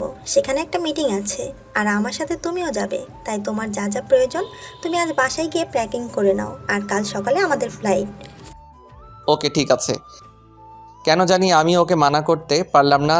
হয়তো অনেক দিন পর দেশে ফিরবো, এর জন্যই সেদিনকার মতো অফিস করে বাসায় চলে আসলাম। তারপর আমি আমার কিছু জিনিস প্যাকিং করে রাখলাম। পরের দিন সকালেই আমি আর নীলা বাংলাদেশে চলে আসলাম। আর আমি ওখানকার যে কোম্পানির সাথে মিটিং হবে সেখানে গেলাম। আমি সেখানে গিয়ে আরও বেশি অবাক হয়ে যাই, কারণ এটা আর কারো না, আমার বাবার কোম্পানি, যার সাথে আমাদের মিটিং হবে। আমি কি করব তাই ভেবে পাচ্ছিলাম না। একবার মনে করলাম যে মিটিংটা অ্যাটেন্ড করব না, কিন্তু পরক্ষণে কী যেন হলো, আমি মিটিং প্লেসে চলে গেলাম। সেখানে গিয়ে আমি দেখি আমার বাবা একটা চেয়ারে বসা আছে, আর তার চেহারাটা কেমন যেন শুকিয়ে গেছে। তো আমি সেখানে গিয়ে সবার সাথে মত বিনিময় করলাম। আর আমি যখনই বাবার কাছে গেলাম, তখন বাবা আমাকে দেখা মাত্র জড়িয়ে ধরল আর বলল, কোথায় ছিলি বাবা এতদিন? আমাদের কথা কি তোর একটুও মনে পড়ে নাই? বাবা, অনেক মনে পড়েছে, কিন্তু আমি যে অপারগ ছিলাম। এখন আমার সাথে তুই বাসায় যাবি। তোকে দেখলে তোর আম্মু অনেক খুশি হবে। আব্বু, আমি যাব, তার আগে মিটিংটা শেষ করে নেই। সত্যি বলছিস তো? সত্যি। এতক্ষণ সবাই আমাদের দিকে তাকিয়েছিল আর বোঝার চেষ্টা করছিল যে কি হচ্ছে এগুলো। এমনি নীলাও অবাক হয়ে গিয়েছে, কারণ সেও আমার বাবাকে চিনে না। তাই সে আমার কাছে এসে বলল, তুমি বিজনেসম্যান নাজমুল সাহেবের ছেলে? তুমি এত বড় বিজনেসম্যানের ছেলে হয়ে আমাদের কোম্পানিতে একজন সাধারণ স্টাফ হয়ে কাজ কেন করছিলে? এর একটা কারণ আছে যেটা তুমি জানো না। কি কারণ আছে রাজ? মিটিং শেষ হোক, তারপর না হয় বলি। ওকে, ঠিক আছে। নীলার অবাক হওয়াই স্বাভাবিক, কারণ এই 5 বছরে আমি নীলাকে একবারের জন্য আমার আসল পরিচয়টা বলি নাই, যদিও সে জানতো আমাদের একটা কোম্পানি আছে। তারপর আমরা মিটিং শেষ করে বাহির হলাম, আর তখনই আমার চোখ গেল একটা বাচ্চার উপর। বয়স আর কত হবে, 5-6 বছর হয়তো, কিন্তু ওকে দেখে মনে হচ্ছে কতদিনের না চেনা। তাই আমি ওর কাছে যাই আর বলি, বাবা, তোমার নাম কি? কিন্তু ছেলেটা আমাকে অবাক করে দিয়ে পাপা বলে আমায় জড়ায় ধরে। কে তোমার পাপা?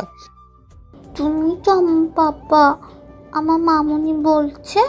আর জানো পাপা, তোমার জন্য আমার মামুনি প্রতিদিন কান্না করে। কে তোমার মামুনি বাবা? তখন ছেলেটি হাত দিয়ে একজনকে দেখিয়ে দেয়, আর সেটা আর কেউ না, সেটা হলো নিশি। মানে ছেলেটি আমার আর নিশি সন্তান। তার জন্য কি ওর জন্য এত টান অনুভব হইতেছিল? তখনই নিশি আমাদের সামনে চলে আসে, আর আমাকে দেখে সে খানিকটা স্তব্ধ হয়ে যায়, কিন্তু পরক্ষণে আমায় জড়িয়ে ধরে কান্না করে দেয়। কিন্তু তখন হঠাৎ নীলা কোথায় থেকে যেন চলে আসে, আর নিশিকে আমার বুকে দেখে ও নিশিকে তুলে ওর গালে 2টো চড় বসায় দেয় আর বলে, এই মেয়ে, তোমার লজ্জা করে না অন্যের স্বামীকে জড়াই ধরতে? অন্যের স্বামী মানে? হ্যাঁ, তুমি যাকে জড়াই ধরছো সে আমার হাজবেন্ড হয়। ও সরি, আমায় ক্ষমা করে দিয়েন। আর মিস্টার রাজ, আপনার ছেলেকে দেখে রাখবেন। এই কথা বলে নিশি বাইরে দৌড় দিল। আমিও নিশির পিছু পিছু গেলাম, কিন্তু আমি যেতে একটু দেরি করে ফেলেছিলাম, কারণ নিশি একটা কারের হাতে ধাক্কা খেয়েছে আর ওর মাথা থেকে প্রচুর ব্লিডিং হচ্ছে। আমি কি করব কিছুই বুঝতে পারছিলাম না। আর বাইরে এসে দেখি নিশির মাথা থেকে প্রচুর ব্লিডিং হচ্ছে।